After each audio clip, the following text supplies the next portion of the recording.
thank you very much. And I'm sure that you have a lot of questions for Charlotte, but please keep them in your mind. We're going to have a little bit of discussion, and we will address questions after the tea. So now I'm going to talk to you, actually, about finding antiquities on the map. And I would like to thank Fiona and Gabby for inviting me today to this colloquium. And what I would like to do in this occasion is to share some of the things that I learned as a non-computer scientist about working on a project that was applying machine learning to digitized collections of maps. And the project was called Machines Reading Maps, and it was in international collaboration, UK and US. And the institution in the UK was, the main partner was the Alan Turing Institute, where I was based at the time. And this project had a very straightforward goal that was in the title, and it was enabling people to read and search maps, historical maps, as if they were books, digitized books. And I know that this may sound a little bit abstract as a concept, so I've decided to start by showing you a practical application of the work that we did that was then implemented in an actual online collection of historical maps that you probably know, which is the David Ramsey map collection. What happens when you search pretty much all digital archives or digital collections is that you input a word, a keyword in your search. It could be a place name, usually if you're searching maps, but not necessarily. And maybe it is a not particularly prominent city in the south of Italy, like Taranto, that is my hometown. And what you get are all the documents in the collection that have that word that you're looking for in the metadata.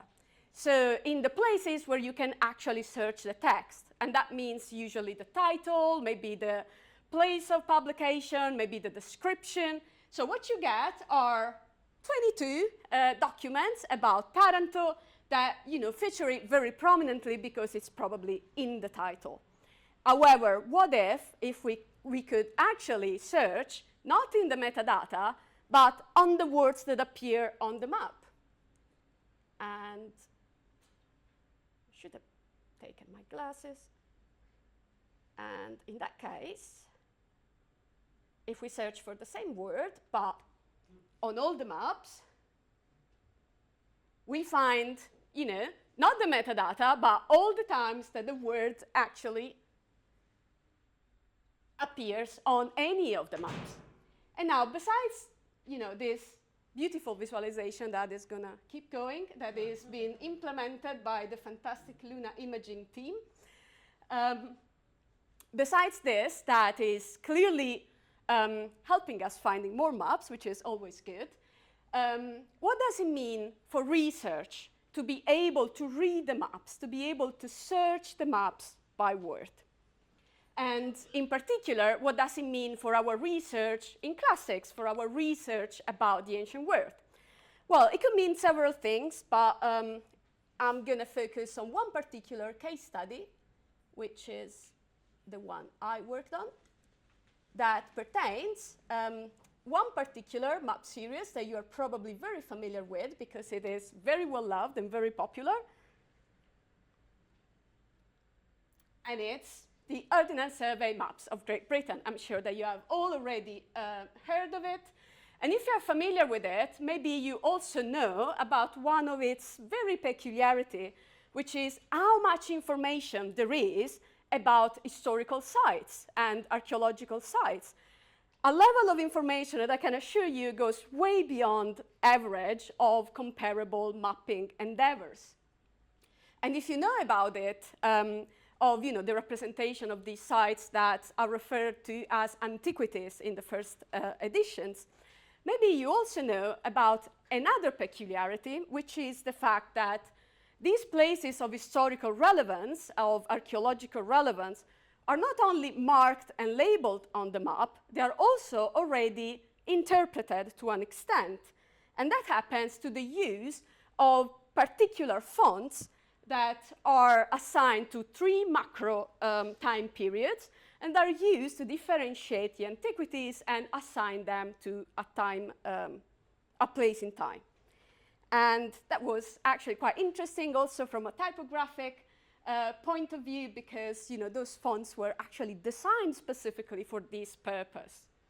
And the other way in which the antiquities on the OS maps are signaled and in a way interpreted is through the use of particular keywords that only appear in conjunction with these sites. And they are words like site of, remains of, ruins, and things like that.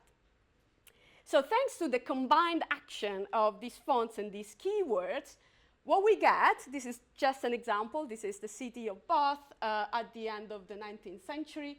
We have a packed of information map that tells us a lot about cultural heritage. And it does so basically in a multi-layered chronological representation, which I find very, very interesting. And considering really the amount of information about ancient heritage that we have on the Ordnance Survey maps, the question that it's immediate and it's spontaneous is, can we use all of this information to gain insights, not just about the landscape and urbanization and the change in the use of the land, but also to study the antiquities, to study the ancient monuments. And what would we need to be able to do that? Well, the thing that we would need is exactly that, to be able to read the maps and to search maybe for one of those keywords that we mentioned before, not in one map, which is something that we can still do in the library at a table, not one map at a time, but all the series, hundreds of sheets, thousands of sheets at the same time, searching not in one map, but across all of them, searching map, reading maps at scale. What could we learn if we could be able to do that? And we can have a sense of the answer if we look at a resource that is already available on the website of the National Library of Scotland. The information comes from a fantastic project. It was a community project that was called GB 1900, where volunteers transcribed manually literally every word that they saw on the first edition, 6 inches to the mile, of the Ordnance Survey maps. Now, this is the result. This is just a screenshot, but it's live if you want to go and check it out. These are the results for one of those keywords I was telling you about, the word found. Now, let's look at this image together. First of all, how many results there are. This is fantastic. We can look at this information at a national scale. We can look at clusters, we can look at gaps, we can look at trends. And there are also, maybe other considerations that we can make about this particular keyword. And one is, this is a lot of archaeological information. The word found, it is very, very strongly connotated with, finding something in the ground. And we could, even question the relevance, criteria for that, because, even one single, urn found deserved to be, to appear on a national scale map that is, by the way, 6 inches to the mile. It's not even incredibly granular. So how important it was at that time to say so much about archaeology. And also, I find it interesting because found is actually a verb. So it's adding, another layer chronologically, which is the layer, the time of the archaeological excavation. So we have a recent past on top of the, past of the antiquities. But you could say, okay, we've done it already. Why do we need more? We can already search maps at scale, so what's your problem? Well, it took years to produce this data set and a lot of work from unpaid volunteers. This is clearly not sustainable. Also, these kind of, let's say, more quantitative data-driven approaches become more interesting the more data sets we have to compare. So we clearly need something faster than this. We need machine learning. We need something automatic that gives us something to work with. And so we use computer vision, a technology very similar to the one that Charlotte thankfully already explained. And in particular, and actually you will see that some of the challenges were exactly the same. What we wanted the model to do was spot that that something on the map was a word. And then we wanted it to predict what the word was saying. And then we wanted it to guess when two words went together. For example, a place name that was a compound name. However, as also we have seen with epigraphy, this is not always that easy when we're not looking at very regular things like pages in a book. Because, well, maps have very, very complex backgrounds with a lot of colors, a lot of things going on. And there may be problems with conservation and fading and damage. And also text is very heterogeneous because it's not only different sizes and fonts, but even orientation and spacing, as you know, can change a lot in a map. We have things that can disturb this process, so things that look like words, like the chisel marks that Charlotte was showing, but are not words. And finally, maps are a particular kind of text because the words are without any context. So the guessing is a little bit more complicated. So we needed to train our model. Unfortunately, we couldn't send it to the library. So we had to do something else. And the technical development for this project was done by a group led by Yaoi Chang at the University of Minnesota. And one of his PhD students decided to create synthetic data to, let's say, support and enhance the training. And what she did, her name is Kun Lee, she also won a prize for this. What she did was using OpenStreetMap data. OpenStreetMap is like Google Maps, but it's the open version, so we can actually use the data for research. So she used the data from OpenStreetMap that we know to be fairly reliable, and it's already in digital form.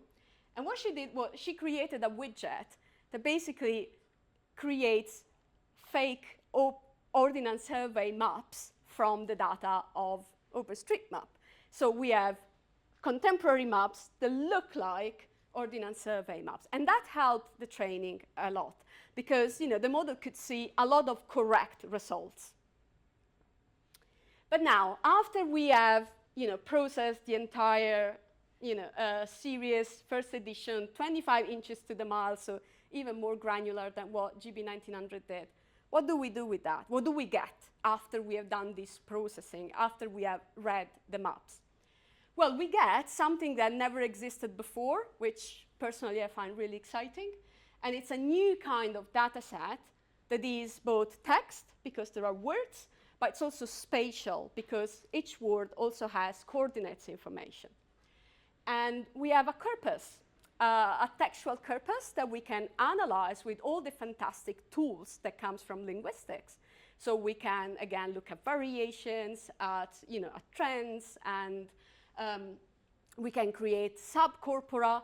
For example, what we could do, we could use maybe those keywords that we are now familiar with about the antiquities to identify a subcorpus of those words that come from map that are specifically about the antiquities. So, searching for things like ruins, sites, but also things like Roman or urn or bone or skull or things like that.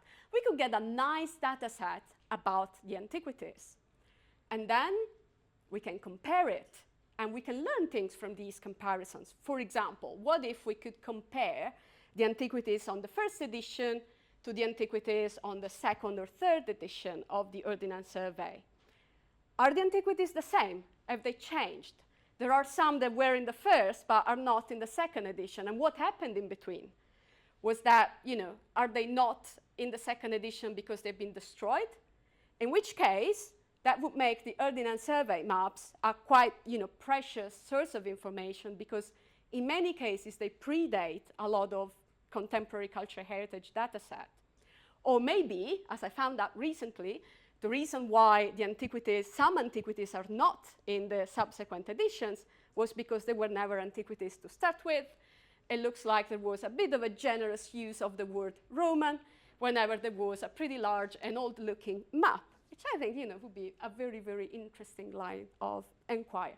Or we could even go, beyond the Ordnance Survey. If we imagine this process becoming more and more popular, we could compare completely different and separate map series. And I'm just going to show you. Sorry, I forgot this. That was very kind.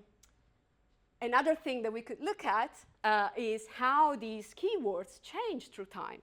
And what does this evolution in the language of the antiquities tell us about archaeological practice, tell us about reception of classical antiquities or antiquities altogether. Like this is just an example. For example, the word druidical has disappeared as the official designation for one of the macro time period. And words like antediluvian also disappear. So it would be interesting to compare how this language evolved. But also, going back to the wider comparison, one thing that will be possible soon and that we experimented in a very, very superficial and exploratory way using the David Ramsey map collection. So we performed a search across 60,000 maps, which sounds like a nice number, but it's still just a tiny, tiny fraction of the entire corpus of existing historical maps. And we wanted to check, can we find other examples of historical map series that use a separate font for antiquities? And so far, the answer is no, but this is more to make the case that this very quick exploration would have taken us hours and hours and hours if we had to go to each library and check 60,000 maps to see if that was the case.